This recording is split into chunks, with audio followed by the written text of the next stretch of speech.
Hi అండి. నేనైతే ఈరోజు ఆవకాయ చేయబోతున్నానండి. నేను ఎలా చేస్తున్నానో నా పద్ధతిలో మీరందరూ తప్పకుండా చూడండి. ఈ వీడియో నచ్చితే లైక్ చేయండి, షేర్ చేయండి, సబ్స్క్రైబ్ చేసుకోండి. నేనైతే మామిడికాయలు ఒక 3 కేజీలు తీసుకున్నానండి. పుల్లటి మామిడికాయలు ఇలా చిన్న చిన్న ముక్కలుగా కట్ చేసుకున్నాను.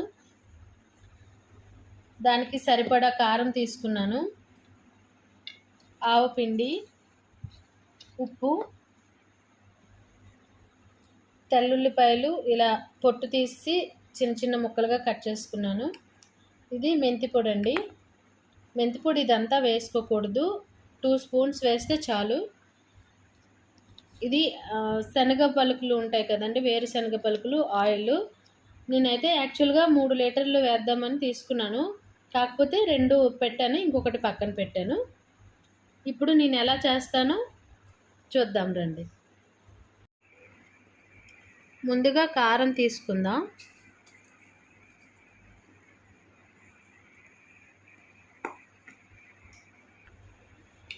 తర్వాత ఆవపిండి వేసుకుందాం. తర్వాత కొద్దిగా సాల్ట్ దానికి సరిపడా, సరిపోకపోతే తర్వాత వేసుకుందాం. తర్వాత మెంతి పొడి 2 స్పూన్లు వేసుకోవాలని చెప్పాను కదా, అది వేసుకుందాం. ఇప్పుడు దీన్ని అంతటినీ బాగా కలుపుకుందాం.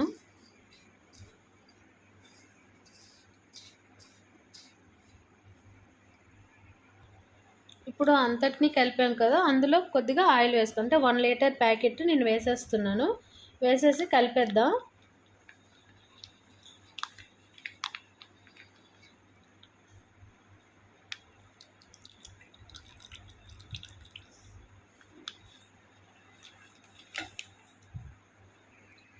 చూసారా, ఆయిల్ వేసి ఇలా కలుపుకుంటే ఎంత చక్కగా ఉందో. ఇప్పుడు ఇందులో మామిడికాయ ముక్కలు వేసుకుందాం.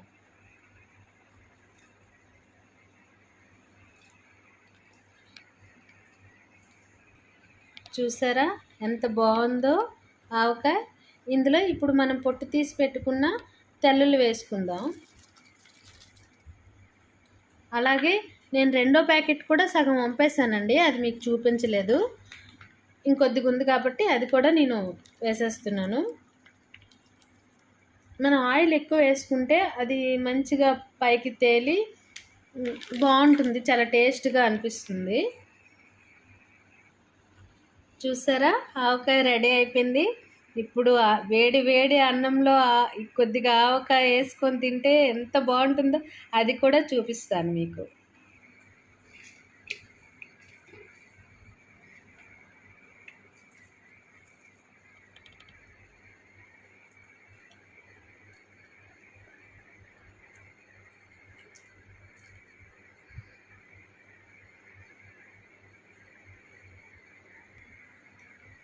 ఇదేనండి నా ఆవకాయ రెసిపీ. మీకు నా వీడియో నచ్చితే లైక్ చేయండి, చిన్న లైక్ చేయండి.